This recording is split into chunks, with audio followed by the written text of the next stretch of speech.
परवेज मलिक साहब उन्हीं मुश्किल फैसलों में कल नवाज शरीफ साहब जो हैं वो 500 यूनिट तक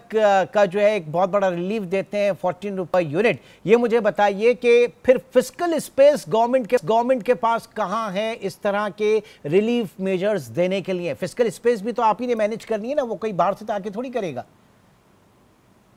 अच्छा, मैं इसको बिल्कुल जवाब देता हूं, पर एक सेकंड के लिए ना इमरान साहब, जरा जो हमारे टैरिफ का स्ट्रक्चर है उसका कॉन्स्ट्रक्ट क्या है, उसकी बुनियाद क्या है, मैं आपके सामने रख देता हूं, then I will come to the fiscal envelope वाली बात जो आपने रिसोर्स एनवेलोप की बात की है। देखें, गुजारिश ये तकरीबन 18 रुपए आपका कैपेसिटी चार्ज है जिसका मैंने आपको बता दिया। उसके भी अपने कॉन्स्टिट्यूएंट्स हैं, बट उसको मेरे ख्याल से इस वक्त बहुत ज्यादा डिटेल हो जाएगी, वो उसको जरूरत नहीं है बात करने की। 10 रुपए आपके ईंधन की कॉस्ट है। उसके बाद आपका जो डिस्ट्रीब्यूशन कंपनीज वगैरह के अंदर जो नुकसान है वो 600 अरब का आप जानते हैं, तकरीबन 100 बिलियन यूनिट आप है, तकरीबन 6 रुपए का वो आपका लॉस जो है थेफ्ट की शक्ल के अंदर और आपका लैक ऑफ पेमेंट की शक्ल के अंदर 6 रुपए वहां से आता है। उसके बाद 1-2 रुपए आपका ट्रांसमिशन के लॉसेज हैं, और उसके अंदर वो प्रॉब्लम भी है कि हमने ट्रांसमिशन की लाइनें नहीं बनाई, और साउथ के अंदर आपके शहर में सस्ती बिजली मौजूद है पर हम नॉर्थ के अंदर उसको ट्रांसफर नहीं कर सकते। फिर उसके बाद 6-7 रुपए की हमने टैक्सेशन इस बिजली के ऊपर डाली हुई है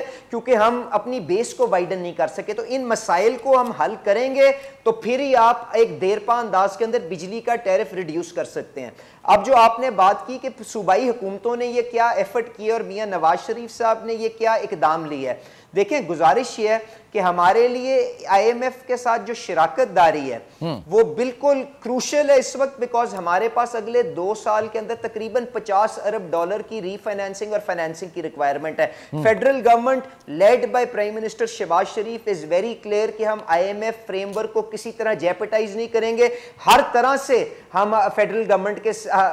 आईएमएफ की जो प्रिस्क्रिप्शन है उनकी पार्टनरशिप को सस्टेन करेगी। पर एक बुनियादी जो चीज आपके सामने आई है ना एनएफसी अवार्ड के बाद, 18वीं तरमीम के बाद, उसके बाद यह है कि बेपनाह वसाइल जो हैं वो सूबाई हुकूमतों के पास चले गए हुए हैं, और हमने अपने पेट पे पत्थर बांध के अपना पीएसडीपी कम करके अगर शहबाज शरीफ साहब ने ये 200 यूनिट तक गर्मी के अंदर जो लोगों को रिलीफ दिया था उसको मैनेज करने की कोशिश की गई थी, तो उसकी सोच ये थी कि गर्मियों में लोगों की कंजम्पशन ऊपर जाती है, सर्दियों में खुद ब खुद ही बिल कम होना शुरू हो जाएंगे, तो हम तकरीबन ये रनवे क्रिएट कर लेंगे कि हम अपनी इस्लाहात तवानाई के शोबे के अंदर लेके आ जाएं। तो हमने ये किया। उस चीज को देखते हुए अगर सूबाई जिनके पास रिकॉर्ड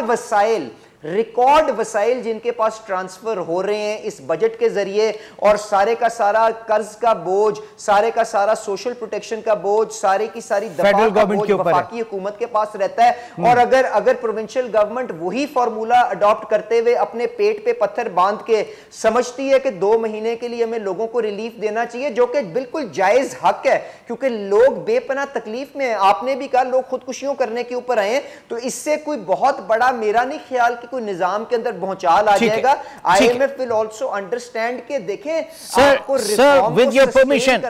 योर परमिशन एक ब्रेक की तरफ मैं चलूंगा, और जाहिर है कि इस वक्त जो प्रोविंशियल गवर्नमेंट्स है हो नहीं सकता था, वो फैक्टो कर सकती हैं अगर इतनी पेस है, और यकीनन 18वीं आईनी तरमीम और एनएफसी अवार्ड के बाद उनके पास इतना पैसा आता है तो फिर दूसरी सूबाई हुकूमतों को भी करना चाहिए।